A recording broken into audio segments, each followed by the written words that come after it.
Welcome to another greenhouse chat. How to garden when you have no time. Oh boy, is that a relatable topic.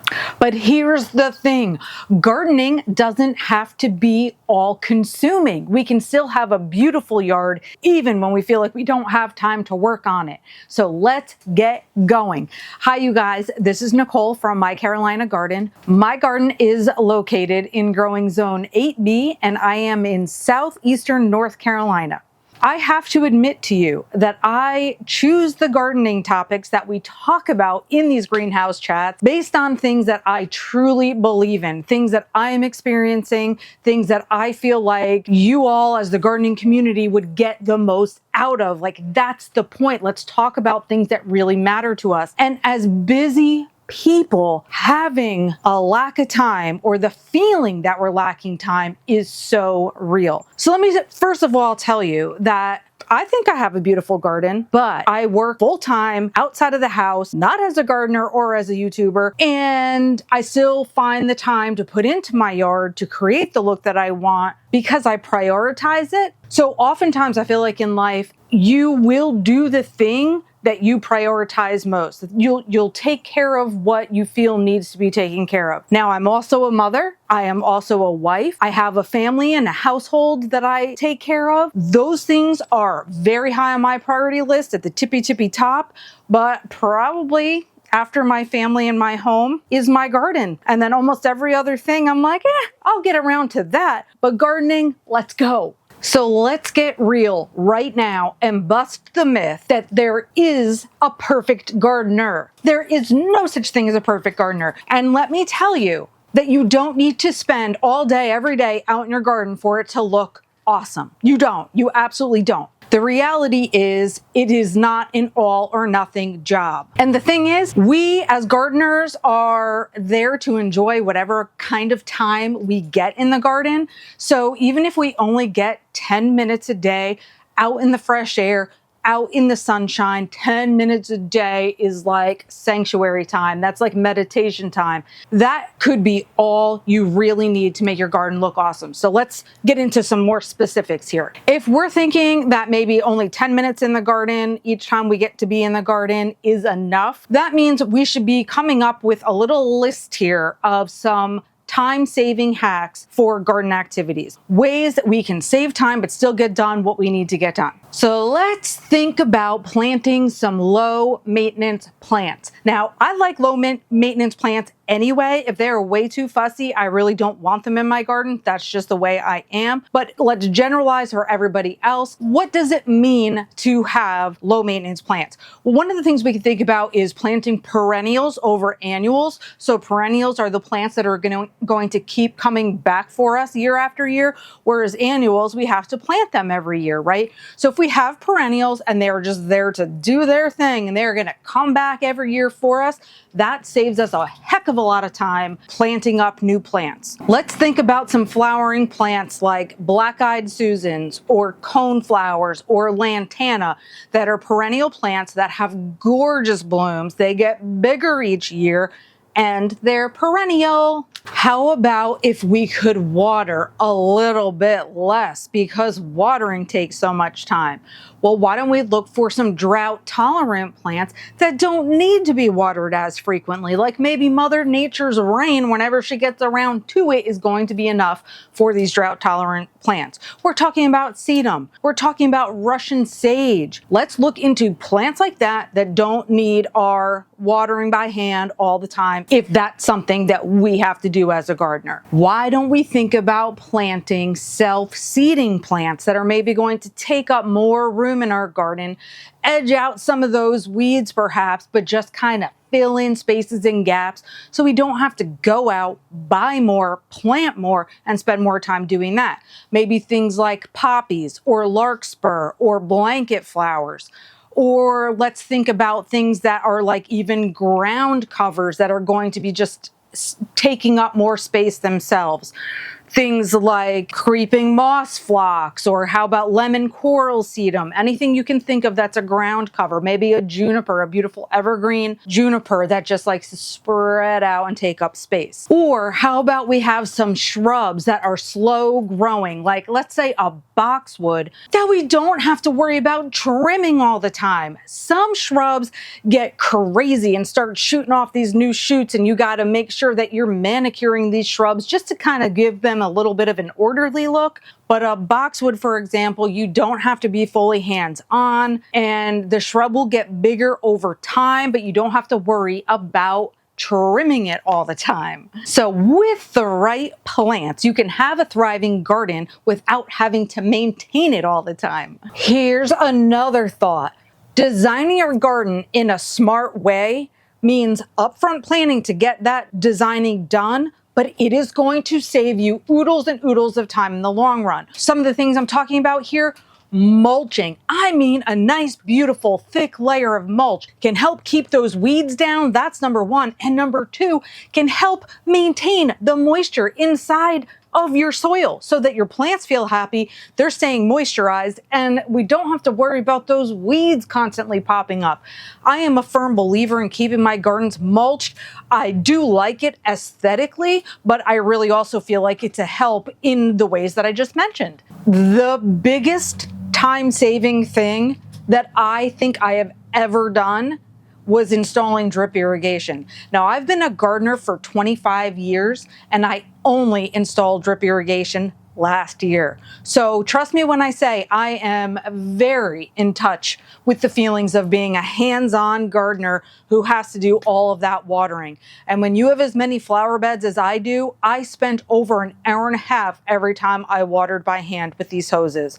It was just too much. It was just too much. You may think drip irrigation is for fancy rich people or something, but I'm here to tell you, my husband and I did it ourselves. It did not break the bank. In fact, I would say it was worth the outlay of money in the hundreds of dollars, not thousands, to get the job done, because the amount of time that I saved not having to water by hand is immeasurable when I turn it into dollars. So when I get home from a day at work, the last thing I want to do is stand outside with a hose for an hour and a half and cook dinner and clean up the dishes and spend time with my family and all that kind of stuff. That's just not the way I want to do things. So drip irrigation was actually huge for me. We had purchased all of the pieces that we needed for drip irrigation from Lowe's. They sell it in a lot of places. I've seen it at Walmart, in fact, things like that. So don't not look into doing drip irrigation because you think it is uber expensive. It's not overly complicated, and I'm sure you can get a nice person just to help you out to set things up a little bit if it feels overwhelming to you at first. But almost all the time, if we break a large, overwhelming project up into smaller, manageable chunks, it really feels like we can do it. We can accomplish the task. So think of it that way. Maybe what would be right for you would be a container garden. Containers that are maybe even up close to your house on a back patio or something like that. Because now all your plants are near you. You don't have to go out too far to worry about them. And it can really help with, as I said, weed maintenance and all that kind of stuff. Largely, you're not going to be worrying about that, except for, of course, the fluke weed seed germination that happens and shows up in our flower pots anyway. Maybe a container garden would be right for you. Raised beds and container gardens are also a little bit easier on our backs. If we're talking about areas that are up and elevated, we don't have as much bending over to do. That's also really helpful. Does that help with our time too? Probably. Getting up and down, kneeling, bending over, all that kind of stuff. So think about ways that maybe a raised bed close to your house or a container garden could be helpful to you. You know that even one small flower can bring you joy, right? So if you don't have time to even maintain whatever property size you have, think about just simplifying and getting one thing that you really love. Maybe hibiscus is your favorite flower and you want to have a hibiscus tree that flowers outside of your back door or something like that. One flower can still bring you joy, and taking care of it, keeping it alive, oh, that could even feel amazing. Another thought, micro gardening. You think that gardening doesn't fit into your schedule? Let's make it fit into your schedule by doing small, simplified tasks to get some work done, but work that can easily just be stuck into short periods of time. 5-minute gardening. Maybe you decide you're gonna spend 5 minutes deadheading in your garden before you go to work one day. Maybe you are going to pull weeds in one section of your flower bed only. Maybe that's in the morning. You're having your coffee, set your coffee down and right on a rock inside your garden, weed that little bit of an area, and move on with your day. Maybe if you do have to hand water, you choose to hand water one section at a time. Break big tasks up into smaller, manageable sized chunks. The work will get done, it will just be spread out. Sticking with the idea of micro gardening. So we're just taking things down to smaller spaces, smaller pieces, smaller manageable sized chunks. Back to container gardening again. Container gardening, maybe it's a smaller area for you to maintain. Once again, not taking up as much time, but you still get all the beauty that you were looking for. And again, I can't stress the importance of perennials and self-seeding flowers. You do the work one time and you are done. Remember my favorite quote, I've said this so many times in the past, little by little, a little becomes a lot. That's what we're talking about here. You don't have to go through your entire garden all at once, every day, or whatever. You don't have to do it like that. Little tasks add up when you just get them done. And you know what's beautiful? As the warmer weather comes and the gardening season approaches, our days are actually getting longer, so we have more hours of daylight. So sometimes I really do get up in the morning before the rest of my family is up and stirring, and I start getting a little bit of gardening work done. It's because I love it. It's because I'm prioritizing it. It's because I figure nobody else needs me right now. I could go out and spend some quiet time in the garden. And again, it's my sanctuary, so I choose to do it for me. This gets us into our next idea of the mental health benefits of gardening. And I had done a whole video just dedicated to this, and oh my gosh, the response was overwhelming. So I know that you guys feel me when we talk about this. Gardening in small doses still matters. Look back at that video where I talked about the physical and mental benefits of gardening if you want like the full in-depth version of this. But spending even 10 minutes outdoors can really help to reduce your stress levels. Working with the soil can really do the same thing for you. We're talking about lowering anxiety, we're talking about lowering stress, and we're just looking for 10 minutes a day. So if you'd like to really get your garden looking awesome, please don't think it's a full-time job.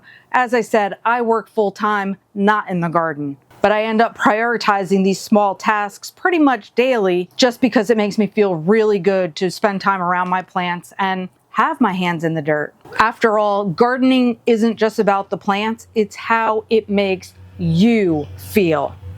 Ultimately, these small gardening moments make a huge difference because it's giving you a break from screens. I don't know about you, but a lot of my life involves screens these days, whether it's working on a computer, doing work on my phone, even filming these videos and editing these videos, it's still using technology and screens. Sometimes when I'm just out in the garden with no technology around me, man, does that feel amazing. So the break from the screens and the break from the noise of our busy lives. It's so refreshing to be outdoors and just hearing the birds chirp, or just watching a little lizard capture its food on one of your flowers and you think, oh my gosh, I didn't even know, for example, that little green lizards ate Japanese beetles. I didn't find that out until I saw it happen in my garden last year. These little tiny gardening moments that we get to steal away are everything. So if you've been avoiding gardening because you don't think you have the time, trust me when I say you can fit it into your schedule if you want to.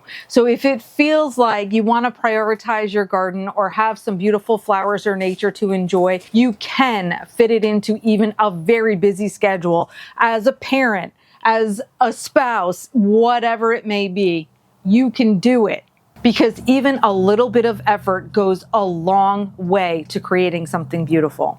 Thank you guys for watching. I hope it encouraged you to just take even 5 to 10 minutes a day, pull some weeds, do some deadheading, plant up a couple perennials, something like that. I know it helped me to even just talk about it. And of course, I always say just being in this environment and being around my plants feels amazing to me. So in whatever way you can get that feeling, take whatever you can get and make magic happen with that. And until next time, you guys, happy planting.